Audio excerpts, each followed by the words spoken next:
한 건물 창문에서 아찔한 상황이 연출됐다고 합니다. 안진용 기자님.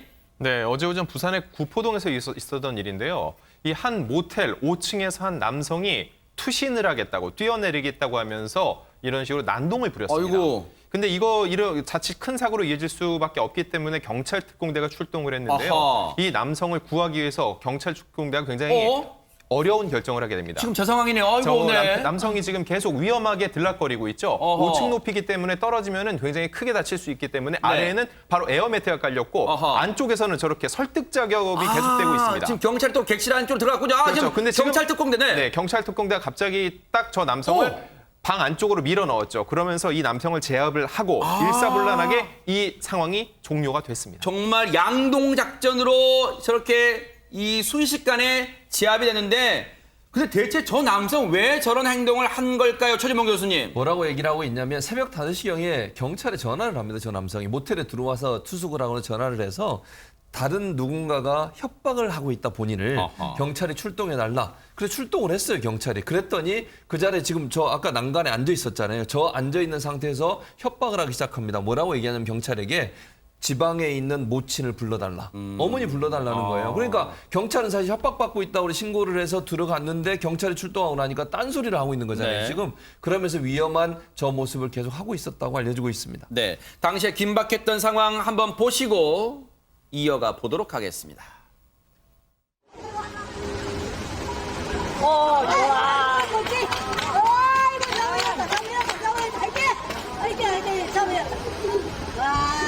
다 새벽 5시부터 했어. 죽는다, 뛰내린다 하고 막 그래 위협을 할 경찰관들도 없지 못했지. 정말 저 발차기는 사람의 생명을 구한 극적인 발차기 아닌가 이런 생각도 해봅니다. 현장에서 막 박수 치는 소리 들리죠. 그러니까요. 멋지다, 잘 집어넣었다, 이렇게 파이팅하는 목소리 들리셨을 텐데요. 생명을 구한 발차기이고요. 그리고 다 새벽 5시부터 5시간이나 대치하는 상황이었어요. 세상에. 극한의 긴장감 속에서 저렇게 발차기에서 혹여라도 실수가 나올까 봐 얼마나 순간 떨리지 않았을까 싶은데요. 네. 5시부터 에어매트를 지상에 설치했다라고 하고요. 경찰 형사팀, 위기협상팀 모두 출동을 해서 계속 말로 설득을 한 겁니다. 네. 그런데도 5시간 동안 이 남성이 계속 저기서 포기하지 않고 있다 보니까 어떤 찰나의 순간 이 사람이 좀 무방비해지는 상태라거나 안쪽으로 들어왔을 때 그 타임을 잡았던 것 같고요. 이렇게 면밀하게 봐서 객실 쪽으로 몸을 돌린 투신 소동 남성을 탁 찰나에 밀어넣는 순발력도 대단하신 것 같습니다. 그러니까요. 경찰 특공대가 위에 있다는 걸 혹시나 눈치채게 되면 또 순간적으로 흥분해서 격한 행동을 할 뻔도 했으니까 정말 작전의 호흡이 잘 들어맞았던 것 같은데 그런데 안진용 기자님, 이 사람이 투신소동했던 이 사람이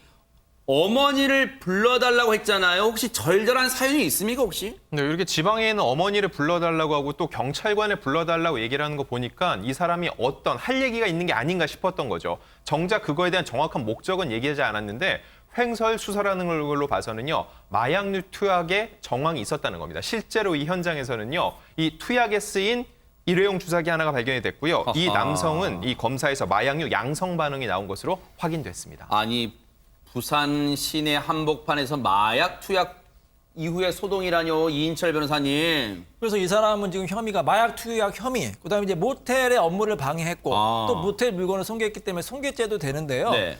저는 이 뉴스를 보면서 정말로 경찰이 이제 잘 진압을 했는데 너무 안타까운 생각이 들어요. 이상한 사람 하나 때문에 그 많은 경찰력이 낭비가 되고 그 시간에 사실 또 다른 범죄를 또 막아야 되는데 그래서 개인적으로 이 경찰이 국가는 이 남성에게 형사처벌은 물론이고요. 그다음 민사상 손해배상도 청구해야 된다고 생각이 됩니다. 그래도 저 사람이 저런 몹쓸 짓을 해도 저 사람이 또 소중한 생명을 살리는 게 지금 이 순간에도 전국에 계신 경찰분들의 또 책무 아닌가 이런 생각을 해보면서 다시 한번 또 박수를 저희가 보내드리도록 하겠습니다.